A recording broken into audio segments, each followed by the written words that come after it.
Estudiemos la palabra de Dios en esta mañana y tenemos Hechos capítulo 17. Por favor, le invito a abrir la Biblia, porque mire que es bien interesante el pasaje que vamos a estudiar hoy. Ese pasaje nos va a invitar a cargar la Biblia, a siempre estar en contacto con la Biblia. Por eso vamos a leer Hechos capítulo 17, versículo 10 al versículo 15. Leo en la versión Reina Valera. Y dice la palabra de Dios así: inmediatamente los hermanos enviaron de noche a Pablo y a Silas hasta Berea, y ellos, habiendo llegado, entraron en la sinagoga de los judíos. Y estos eran más nobles que los que estaban en Tesalónica, pues recibieron la palabra con toda solicitud, escudriñando cada día las Escrituras para ver si estas cosas eran así. Así que creyeron muchos de ellos, y mujeres griegas de distinción, y no pocos hombres. Cuando los judíos de Tesalónica supieron que también en Berea era anunciada la palabra de Dios por Pablo, fueron allá también y alborotaron a las multitudes. Pero inmediatamente los hermanos enviaron a Pablo que fuese hacia el mar, y Silas y Timoteo se quedaron allí.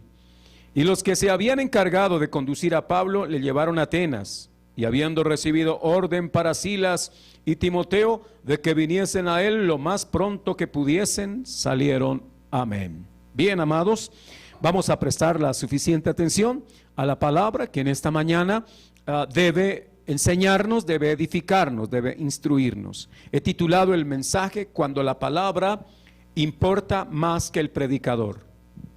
Cuando la palabra importa más que el predicador. Esta es una época en la que pareciera que es lo contrario. Son más importantes los predicadores que la misma palabra de Dios. La gente a veces va a escuchar determinada conferencia o determinada predicación, es a causa de quién es el que va a predicar. Y no hay una manifestación de que es que hay hambre y sed por la palabra de Dios. La palabra de Dios seguirá siendo palabra de Dios independiente de los labios que la anuncien. Ahora, es verdad que nosotros, estimados hermanos, nos identificamos con ciertos estilos en la enseñanza y en la predicación. Creo que a veces todos los hemos vivido en los procesos de aprendizaje. Por ejemplo, creo que yo aprendí matemáticas porque la persona que enseñaba matemáticas me parecía agradable. Y es más fácil aprenderle a alguien así. Y probablemente usted vivió la experiencia de alguna otra materia, tal vez física, y a usted no hubo como química con el profesor de física, y finalmente usted no rindió en esa materia. Sí, pasó así. O sea, a veces nos sucede. Y a veces decimos, es que el niño no aprende. No, puede ser que no se identifica con el estilo de su maestro, pero la física es física. Y la matemática es matemática, independiente de quién la dicte. Ahora, aquí estamos frente a un caso importante.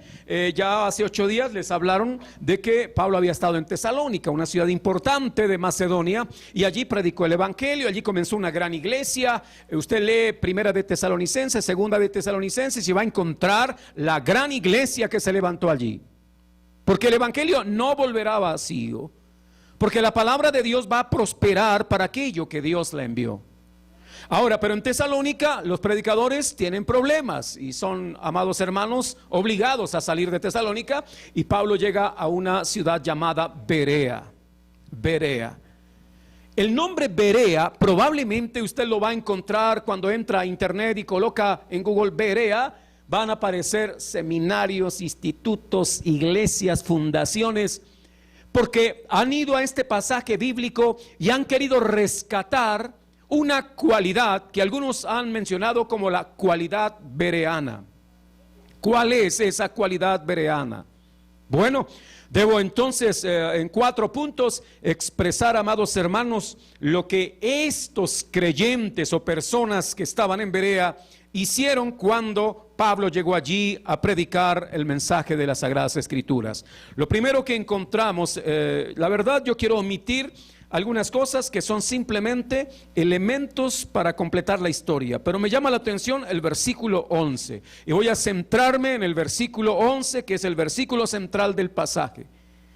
Dice, y estos eran más nobles, y estos eran más nobles. Ahora, el primer punto es, cuando la palabra importa más que el predicador, debe haber una actitud de nobleza. Pero también, dice la Biblia en el punto 2 que tengo para explicar, recibieron la palabra. Y el punto 3, con toda solicitud. El 4, escudriñando cada día. Esos van a ser los 4 puntos con los que explicaremos este sermón, este discurso. Ahora, quiero entonces remitirme al primero. Dice la palabra de Dios, y estos eran más nobles que los que estaban en Tesalónica. Estos, a los que se refiere Lucas en la escritura de Hechos, está hablando de un grupo de judíos que eran parte de una sinagoga judía. ¿Quiénes habían perseguido a Pablo, a Silvano y a Timoteo en Tesalónica? ¿Quiénes los persiguieron? Los judíos. Pero ahora llegamos a Berea y encontramos una sinagoga de judíos, pero la Biblia dice, y estos eran más nobles. ¿Sabe qué significa? Que no todos los judíos son iguales. No todos los judíos son iguales. Es triste para nosotros los colombianos escuchar que en algunas partes, por ejemplo, como en Chile, los colombianos hacen males. Colombianos, sinónimo de delincuente. Colombianos son desordenados, colombianos son pendencieros. Y entonces, colombianos. Pero la verdad es que no todos los colombianos son así. Igual sucede con los judíos. Nosotros tendemos a generalizar y a veces, por ejemplo, decimos los paisas son, no, algunos paisas son de esta forma. Y podríamos decir, no, es que los pastusos son, y los encerramos en una misma canasta, los rotulamos como si todos fueran así, y eso no es correcto, ni tampoco es justo. Los cristianos debemos siempre intentar aproximarnos un poco más a las cosas y ser más objetivos. Hoy es un día de elecciones y creo que hemos pecado, yo he pecado al decir, es que los políticos son corruptos. Creo que debemos decir, hay algunos políticos que probablemente no lo son. Sí me hago entender. Con eso precisamos más la información. Lucas deja claro que estos judíos de Berea eran más nobles. Pero la expresión nobles no significa de origen, de alcurnia, de abolengo. No, la verdad aquí significa es de actitud sencilla. De actitud sencilla. La verdad, cuando dice eran más nobles, habla de su carácter y no propiamente de su procedencia. No pertenecían, amados, a la aristocracia bereana, no, ni a familias de gran importancia en Macedonia, no. Eran judíos que se habían radicado en Berea, pero hay algo importante en ellos y es que ellos son más nobles que los que estaban en Berea. Los de Berea eran mucho más beligerantes, eran más celosos, celo religioso, eran más extremistas. Estos no, estos tienen una actitud más sencilla, tienen la capacidad de escuchar a otro, aun cuando tenga una idea distinta, pero prestan atención. Creo que a veces nosotros decimos, no, yo no escucho nada de eso porque mi idea religiosa está por encima de cualquier otra cosa, sin ni siquiera darse la oportunidad de examinar que lo que le están diciendo puede ser cierto. Ahora, amados, entonces encuentro que hay algo en este grupo de judíos y es la actitud con la que ellos ahora escuchan a Pablo. Eran menos cegados de las ideas religiosas. ¿Sabe? En Jerusalén por estos días hay una serie de azonadas, de revueltas, hay problemas en las calles de Jerusalén. No sé si usted lo ha visto por las diferentes cadenas de televisión. y lanzan piedras y atacan a la policía, también la policía ataca a los otros, y hay algo que se ha vivido desde siglos pasados, y es el sicariato con la famosa sica, que es un cuchillo pequeño, un puñal pequeño, y eso ha vuelto otra vez y se está practicando de nuevo en las calles de Jerusalén. Estos extremistas islámicos están apuñalando a guardias o a judíos importantes. Fue una práctica muy antigua. Se cree que inclusive este señor Barrabás, el del que habla la Biblia, era parte de esa clase de pandillas y de grupos que hacían males en Jerusalén. Bueno, para mencionar que cuando existe ese celo religioso que enceguece, nos lleva entonces a actuar de esa manera, agresiva y violenta. Creo que la religión ha puesto más muertos que la política.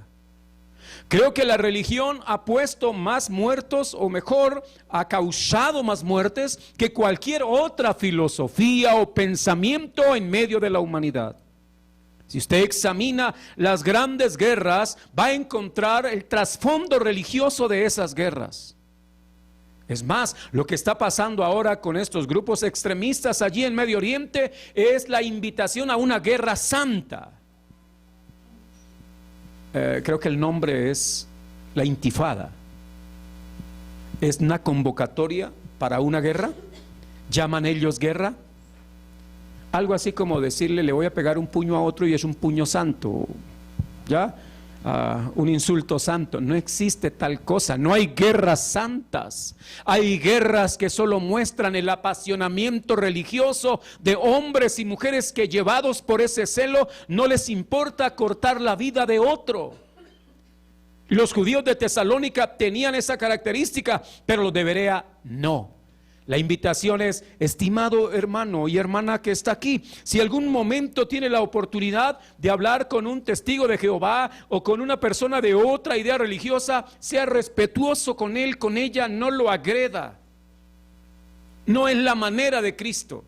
Cristo interactuó con religiosos de la época como fariseos, como saduceos, como herodianos, como otros pocos, y nunca Jesús fue esa clase de personaje. Usted dirá: pero yo lo encuentro hablándole fuerte a los fariseos, diciéndoles: escribas y fariseos, hipócritas. Ahora, la palabra hipócrita tenía una connotación distinta a la que tiene ahora.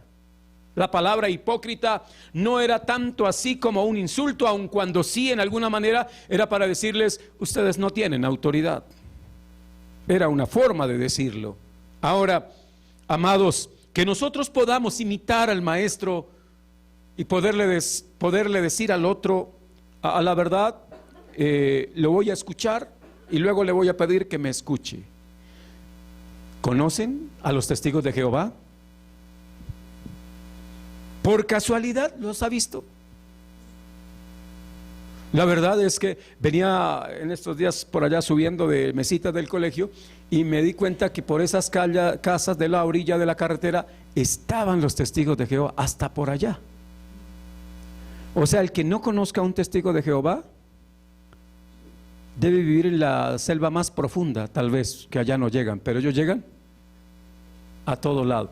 Ahora, no maltratarlos, pero cuando ellos vengan a decirle algo, dígale: bueno, ¿quiere que hablemos de la Biblia? Vamos a hablar de la Biblia. Eso sí, téngase bien, porque ellos están entrenados, ¿verdad?, para hacer esa clase de trabajo. Entonces, que usted pueda decirle: bueno, ¿qué tal si sigue a mi casa y hablamos de la Biblia? Ellos quieren que solo usted escuche. Ellos no quieren que usted hable. Entonces, cuando uno le dice: vamos a hablar, usted habla un poco, yo hablo otro poco, tú me respondes, yo te respondo, sí. Entonces ellos ya empiezan a sentir que el asunto no está bien y muchos de ellos se van. Pero hay que tratarlos amablemente. Trate amablemente al católico, a la señora rezandera, como dice Arjona, a la señora Carlota. Entonces, trátela bien, no hay problema. ¿Ya? ¿Por qué agredirlos? A veces cuando pasan en esas procesiones de Semana Santa, respetemos eso. Ya, es lo correcto. Pero es que eso está mal, eso es idolatría. ¿Pero qué es un ídolo? Nada, en últimas, la verdad, creo que es más importante que nosotros respetemos. A veces somos muy agresivos.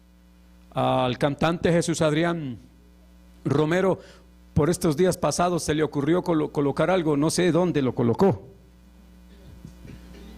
en el Face. Entonces en las redes sociales comienza el ataque de cristianos también a las expresiones de Jesús Adrián. Creo que si él se equivocó, ¿por qué los otros también se equivocan? Porque no es la actitud correcta del pueblo de Dios. Ahora, pudo habérsele escrito algo, pudo habérsele dicho, creo que hay que analizar bien esto y explicarle un poco de cosas antes que ir al ataque y ya enjuiciarlo con ciertos términos. No, es probable que él esté equivocado. Hay hermanos que están equivocados, como nosotros en otros aspectos podemos estar equivocados, y el uso que debemos hacer no es de la beligerancia ni del celo religioso, sino de la misericordia, porque bienaventurados los misericordiosos, ya que ellos alcanzarán misericordia.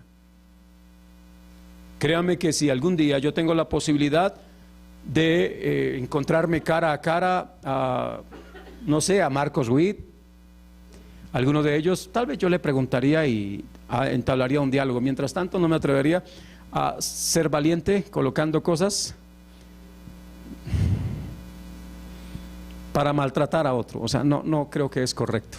No está bien, no hagamos eso. Yo sé que ustedes no lo hacen porque son personas respetuosas, que entienden el principio cristiano y cuál debe ser la actitud correcta. En el segundo punto, dice la palabra de Dios que estos que eran más nobles que los que estaban en Tesalónica, estamos en el versículo 11, dice, pues recibieron la palabra.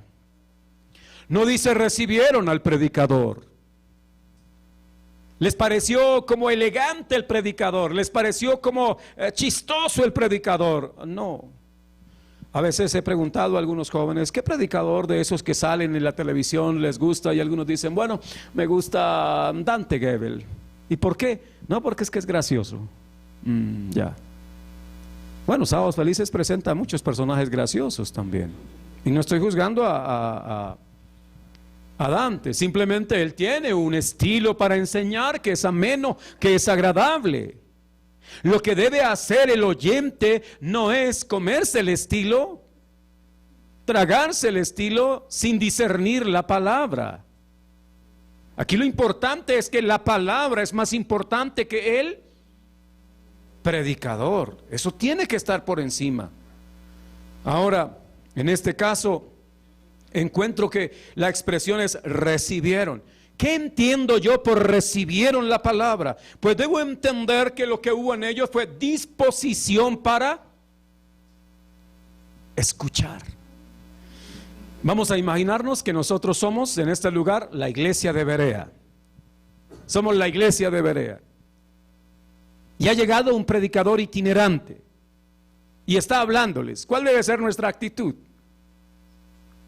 Según la cualidad bereana, recibir la palabra. Pero eso habla de la disposición a escuchar, porque si escucho bien, podré filtrar bien lo que se me está diciendo. Pero si escucho mal, ustedes saben que la mayoría de problemas que tenemos es a causa de una mala comunicación. A veces en el mismo hogar tenemos serios problemas, pero de fondo es que la comunicación no es la más precisa. A veces suponemos las cosas. Uno dice algo y uno supone que el otro entendió lo que yo quise decirle, pero a veces no es así. Tenemos problemas en la comunicación.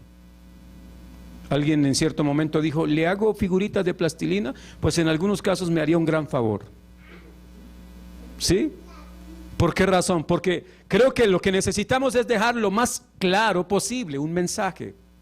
Pero para saber en qué momento se me está diciendo algo que no corresponde a la verdad, debo estar muy atento. Un predicador estaba diciendo acerca de que Elías había sido echado en el horno de fuego. ¿Ya? Y los hermanos, amén. Y resulta que a Eliseo lo echaron en el foso de los leones y Dios lo salvó. Y ellos decían amén. Y así había una cantidad. Esas son pequeñas cositas, simplemente que no hacen mayor daño. Pero hay otras que son de orden doctrinal. Estas son de imprecisiones, ¿verdad? En el relato histórico. Pero hay otras que son imprecisiones doctrinales, que esos no son sencillos mosquitos, son camellos que al tragarlos nos indigestan. Por eso es importante estar bien atento. Cuando entramos a ver una película o un teatro, ¿alguien me puede ayudar a describir cómo es esa actitud de los que van a la sala de cine?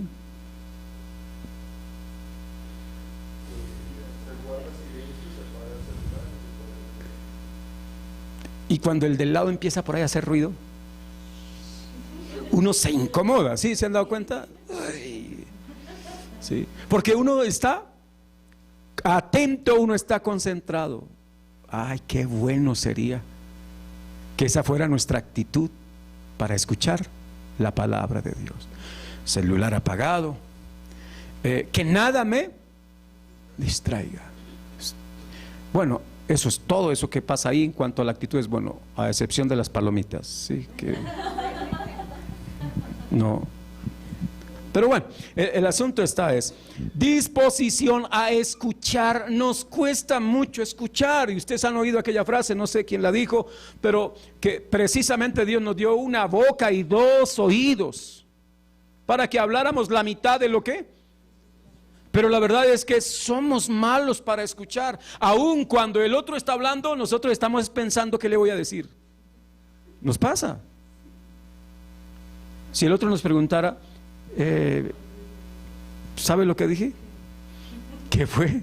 ¿Qué fue lo que dije? Porque yo estaba pensando en lo que yo le iba a decir. Imagine dos personas hablando así. No hablaron, no se comunicaron, ¿ya? Ese es un serio problema que tenemos.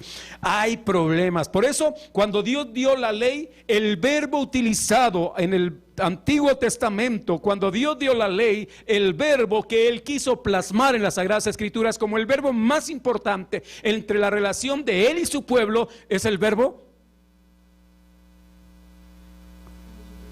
escuchar. La Shema. Oye, Israel. ¿Sí? Oye, Israel. Shema es el verbo hebreo escuchar. Y lo que el Señor dijo, a ver, entonces escuchen. Dios quería que el pueblo le escuchara. La pregunta es, ¿Dios quiere que el pueblo de ahora le escuche? Desde luego, la relación es la misma. Dios quiere que nosotros oigamos su palabra por la sencilla razón. ¿Cuántos quieren tener una fe mucho más fortalecida, una fe más robusta en el Señor? Y a veces lo que hacemos es cambiar la fórmula bíblica. Hay algunos que se arrodillan para pedirle a Dios fe, pero esa no es la manera de crecer en la fe. La misma Escritura dice, la fe viene por el oír. ¿Y el oír qué? La palabra de Dios. ¿Quieres tener una fe robusta? Entonces oye la palabra. Felicito a aquellos hermanos que cuando van en el carro llevan la Biblia en audio. No hay trancón largo cuando usted va escuchando la Biblia. ¿Sí me hago entender? Creo que es más, usted dice, bueno, interesante el trancón porque mientras tanto yo estoy escuchando. Otros la llevan en el celular.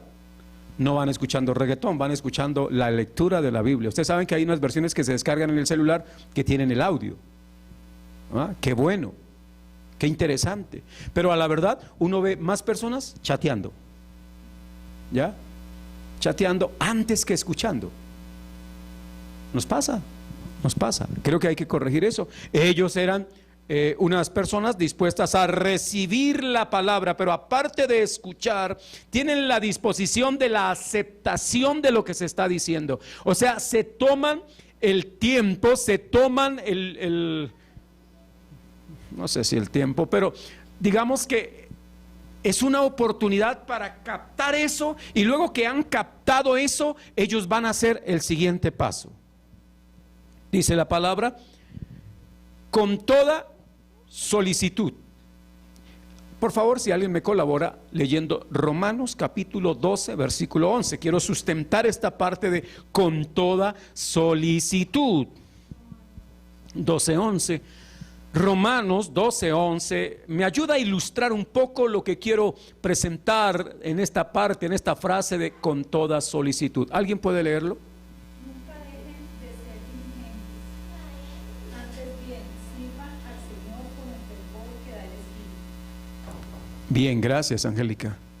Y en esta versión dice, en lo que requiere diligencia, no perezosos, fervientes en espíritu, sirviendo al Señor. Ahora, dice la Biblia que ellos con toda solicitud recibieron la palabra. Pregunto a las madres, a las esposas que a veces con mucho esfuerzo hacen el almuerzo, digo esfuerzo porque no les queda casi el tiempo, pero sacan el tiempo, preparan el almuerzo y empiezan ellas a ofrecer el almuerzo o la comida, la cena al resto de la familia, y casi que hay que rogarles a que vengan a la comida. Ha pasado en algunos de los hogares, es que a veces en mi casa pasa. Bueno, yo soy de buen apetito, casi no me hago del rogar, pero hay algunos que hay que insistirles, llamarlos 2, 3 veces para que venga por su plato. Hay que ponerle solicitud. Hay que ser diligentes. Y esta expresión dice en lo que requiere diligencia. En lo que requiere diligencia. O sea que hay cosas que no requieren diligencia. Me sorprende algo. Y es ver los días de trabajo, la gente que corre por esas estaciones de Transmilenio.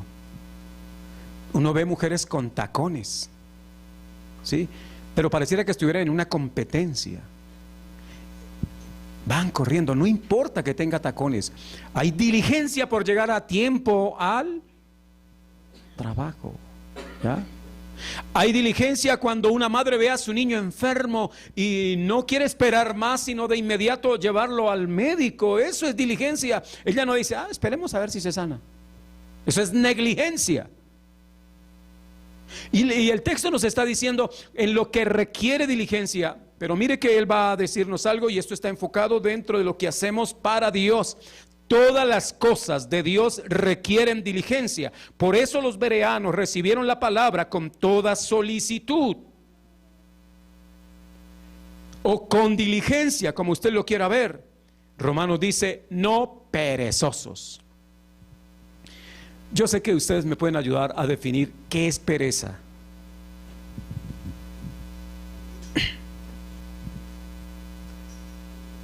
¿Qué es pereza?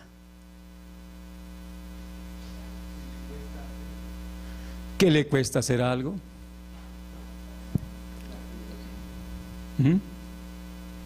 Todos sabemos, ¿verdad? Pero yo sé que están ahí procesando una definición.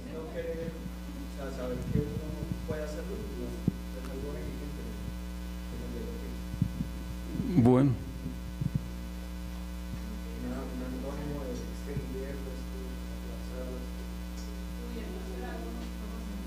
pudiendo hacer algo, no hacerlo, posponer las cosas, como dice Jordan. O sea, encontraríamos muchos elementos para poder elaborar una definición completa. Pero el perezoso, la característica principal de un perezoso es siempre posponer. ¿Sí? Por ejemplo, tengo que levantarme a las 7. ¿El perezoso qué hace? Él dice 5 minutos más, pospone eso. El perezoso hace eso. Tenemos pereza para estudiar, entonces decimos, bueno, debo estudiar, pero hoy no. Mejor mañana. Hay que lavar el carro, bueno, la casa, pero hoy no, mejor más tarde. Usted empieza a darse cuenta que sus hijos son perezosos cuando le dice, a ver papito, ayude a lavar la loza. No, ahorita no, en media hora. Ese está haciendo curso. Ese está haciendo curso de perezoso. La verdad, porque lo contrario de la pereza es la diligencia en este caso. Y obviamente, como decía también Andrés, tiene que ver con la negligencia. Pero a veces la negligencia puede tener otros motivos, otras motivaciones, como decir, es que no se me antoja porque me cae mal. Y no necesariamente es pereza. Pero aquí el perezoso normalmente siempre está posponiendo algo. Hoy no voy a culto, como todos los domingos hay. Pero lo que usted no sabe es si pueda ir el otro domingo, porque no sabe si esté vivo. En lo que requiere diligencia. ¿Cuántos de ustedes no han vivido esta experiencia? Han escuchado un mensaje, han leído un libro, han visto una predicación por la televisión o por la radio y quedaron impactados y dicen, uy no, yo voy a tener que mejorar mi vida de oración. Me voy a proponer orar bien temprano en la mañana. ¿Algunos han tenido esos sentimientos buenos y nobles? Sí, pero cuando dice, bueno, voy a pararme a las 5 de la mañana para orar media horita antes de irme a trabajar. Llegan las 5 y la pereza lo abraza. ¿Sí? No necesariamente la esposa, no estoy hablando de ella, ¿no? Ni de la esposa. No. Quiero decir es que la pereza, usted dice, bueno, voy a comenzar ese plan de oración, pero bueno, hoy no. De mañana en adelante. Mañana adelante. Los que hacen dietas, los que programan hacer ejercicios, todo eso, a veces, ¿qué es lo que no deja avanzar en esto? La pereza. La pereza. Bueno, dejemos los perezosos allá donde están, porque ustedes no lo son. Entonces, por favor, en lo que requiere diligencia, no perezosos, fervientes en espíritu. Y quisiera por favor que por un momento pensáramos qué es ser ferviente en espíritu. Y la palabra fervor tiene que ver con ardor, con ebullición. ¿Ya? Por ejemplo, el hincha que va a gritar allá en el estadio lo hace con fervor. Pasión, sí, tiene que ver. O sea, nosotros a veces somos fervorosos en algunas cosas, pero en las que requieren manifestación de fervor, a veces no lo hacemos. Yo no estoy de acuerdo que una persona dirigiendo acá diga gloria a Dios. ¿Sí? Perdónenme si alguno lo hace. No tengo nada en contra suya. Y entonces el otro, gloria a Dios. Espere, cuando hay fervor, no necesitamos que recurrir a esas cosas que no tienen mayor sentido. Alguien decía que era sacar con anzuelos los aleluyas, eso no, eso a veces son simples frases de cajón nada más. Pero cuando hay fervor, creo que cuando usted vio el partido Colombia-Uruguay, aplazó el fervor. Está reprimido. Esperamos que podamos liberar todo ese fervor en el próximo encuentro. Fervor, qué bueno es ver a alguien que va a la mesa y come con entusiasmo, con ganas, por favor. Qué bueno es ver al trabajador que llega a su puesto de trabajo y va con deseos de hacerlo. No hay cosa más horrible que aquel que llega quejándose, renegando, con cara de todo menos de algo bueno. Eso es horrible, hermano. Dios nos ayude. Y voy a ir cerrando entonces. En el versículo 12 dice, fervientes en espíritu, sirviendo ¿a quién? Al Señor. Es que esa es la razón. Jesús no fue perezoso para ir a la cruz, sabiendo que no era cualquier cosa, pero Él fue diligentemente y dijo, mi hora ha llegado, y cuando su hora llegó, no fue perezoso. Ahora, voy al punto 4, que está ahí en el versículo 11. Dice, escudriñando cada día. Escudriñando cada día. ¿Me pueden ayudar a definir escudriñar? Buscar, inquirir, desmenuzar, indagar, escarbar. Inclusive en el griego tiene la idea de el minero que iba a buscar la pepita de oro, tenía que llevar herramientas y con diligencia tenía que empezar a escarbar para encontrar el metal precioso. Entonces habla de escudriñando cada día, no cada 8 días. ¿Cada cuánto? ¿Se ha puesto a pensar usted realmente? Mire, ojo con esto, ahí no dice leen la Biblia cada día. ¿Ahí qué dice? Porque escudriñar es más que leer. A veces lo único que hacemos es leer, pero hay que ir más allá, porque la cualidad de estos judíos en Berea nos enseñan que no basta con leer, aunque leer es muy bueno, pero cuando se trata de las escrituras es más que leer. Imagínense que nos sirve un tremendo plato, hay mucha comida nutritiva, y que el cuerpo solo tragara, no hiciera el proceso de digestión. Pero el cuerpo está preparado no solo para tragar el alimento, sino que hay todo un proceso para desmenuzar los alimentos en las partículas más pequeñas y luego entonces poder absorber los nutrientes. Qué bueno es que nosotros cada día pudiéramos escudriñar las escrituras. ¿Por qué no lo hacemos? Vienen las excusas. ¿Cuáles son las excusas? Las justificaciones. No me queda tiempo.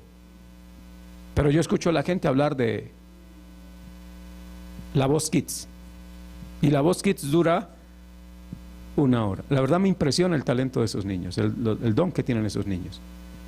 Bueno, pero así como tuve 1 hora para ver La Voz Kids, pude haber tenido 1 hora para leer la Biblia y escudriñarla. ¿Ya? Es simplemente cuestión de hábitos. Cuestión de hábitos. Entonces, en este caso, la invitación que hacemos es: hermanos, hay que ir más allá que leer la Biblia.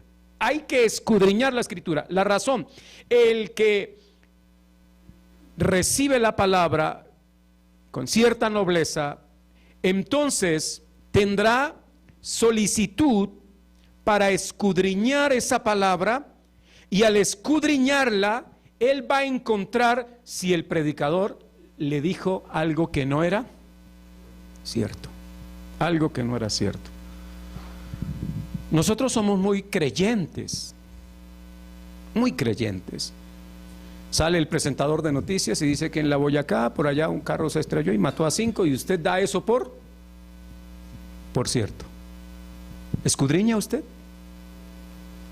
Escudriñar tiene que ver también con investigar, con indagar. No indagamos. A veces lo que hacemos es, luego también multiplicamos esa información sin nosotros haber investigado si era cierta. Creo que a veces hemos quedado mentirosos porque otro nos dijo algo que no era cierto y nosotros lo hemos multiplicado. Pues los bereanos dicen: nosotros vamos a oír la palabra.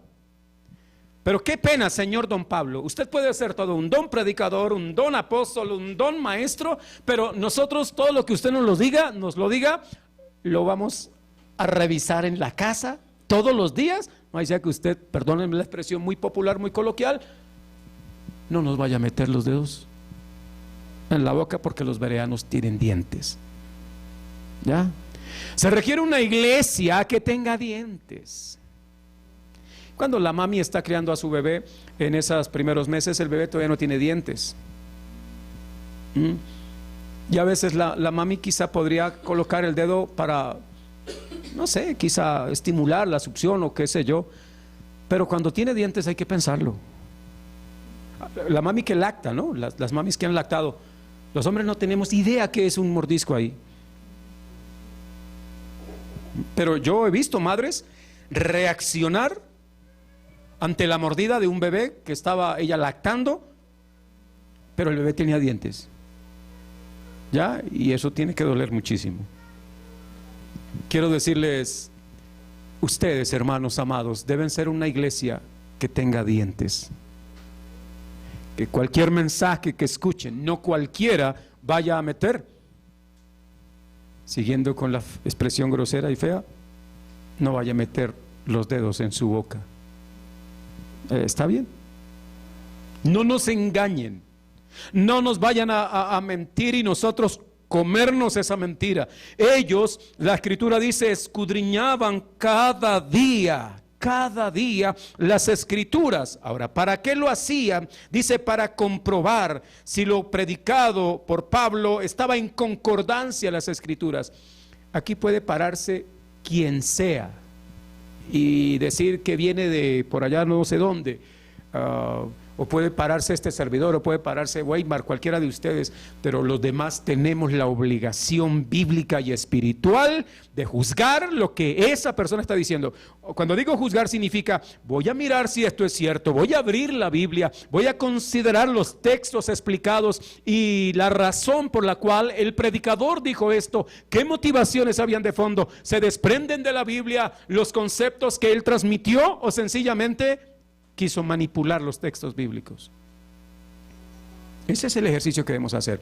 Cuando un creyente hace eso, créame que crece fortalecido en la palabra.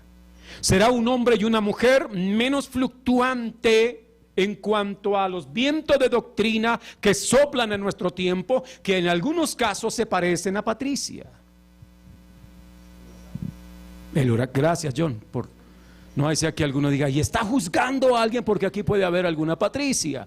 No, es que los vientos asustaron, ¿verdad? ¿Ustedes oraron por los mexicanos? Dios los bendiga. Porque la verdad, cuando yo escuché que el Katrina, cuando entró a la ciudad, iba con 200 kilómetros por hora, y escucho la noticia que Patricia iba con 325 kilómetros por hora, hablaban inclusive de que eso tenía la fuerza de no sé cuántas bombas atómicas en alguna de las, yo no sé si era por meter miedo, pero yo sentí, y además una hermana mexicana muy amiga de ustedes mandó un mensaje. Creo que pasó Patricia, se calmó. No porque usted haya orado ni porque yo haya orado, sino porque Dios tuvo misericordia de los mexicanos. Dios es bueno. Ahora, ¿cuántos mexicanos buscaron a Dios? Creo que muchos. Creo que muchos se pusieron diligentes. Ahora, pero la invitación es, vamos, amados, a prestar suficiente atención. Yo soy pastor desde hace 31 años. Eso no dice nada. No sé si me hago entender. Eso no dice nada. Yo puedo llevar 31 años metiéndole los dedos a la boca a la gente. Puedo hablar de estudios, puedo hablar de títulos, puedo hablar de eso. Eso no dice nada. Usted debe aprender a que el único veraz es Dios. El único que no nos va a engañar es Dios. Hoy por hoy, si anuncian un predicador famoso, quizá mueve multitudes, no la palabra, el predicador. Y estoy diciendo que es más importante la palabra que los predicadores. Voy a cerrar, hermanos, este sermón invitándoles a pensar que si no estudio la Biblia, puedo ser un religioso como los fariseos o los sacerdotes.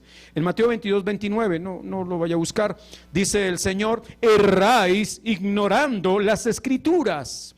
Eran religiosos, eran líderes de la comunidad judía en Jerusalén, pero erraban. ¿Y sabe por qué erraban? Porque ignoraban la Biblia. En estos días alguien me escribe, me llama de un discipulado, 8 de la noche me llaman, hermano pastor, ¿usted me puede acordar un texto donde dice que Dios aborrece el pecado pero ama al pecador? Yo le dije, no existe. ¿No existe?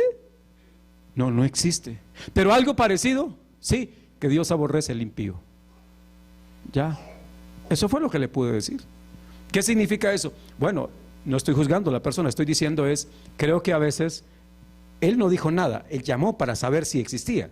O sea, como que dudó y esa duda creo que sirvió. Pero si él da por hecho, le hubiese dicho al grupo, la Biblia dice, y él hubiese quedado mentiroso, poniendo en los labios de Dios palabras que él nunca dijo. Dios nos ayude, Dios nos guarde y nos dé a nosotros hambre por la palabra, pero también el deseo de indagar cada día si lo que estamos escuchando es conforme a las sagradas Escrituras. Todos los que hablamos de la Biblia, todos usamos la Biblia y todos decimos la Biblia dice. Escucha a un testigo, escuche a los diferentes grupos que usan la Biblia y todos van a decir, esto dice la Biblia. Pero es que la Biblia a veces no es que lo diga, sino que la hacemos decir por la tergiversación del pasaje. Hay que ser estudiantes de las Sagradas Escrituras. Mis amados, los invito a estar en pie y vamos a hacer una oración. Para que usted no engañe y no sea engañado, debe escudriñar como los bereanos. Pero para eso debe tener una actitud noble. Debe recibir la palabra, escucharla con atención. Y luego poner toda solicitud en lo que requiere solicitud. Vaya y escudriñe cada día la Escritura. Y finalmente vamos a ver resultados. Dice, y así creyeron muchos de ellos, y mujeres griegas de distinción, y hombres no pocos. Debo decirles que la iglesia de Berea fue una iglesia bien importante en los conocimientos bíblicos, una iglesia fuerte. Esta congregación será una congregación que conoce las Escrituras. Lo ha sido, pero debe ir creciendo en esa dirección. Propóngase ser un estudioso de la Biblia. Usted dirá, pero no quiero ser pastor. No, es que ahí no dice que es para ser pastor. Es por la sencilla razón de que usted es un hijo de Dios. Por esa sencilla razón. Vamos a decirle al Señor que perdone si no hemos sido lo suficientemente diligentes.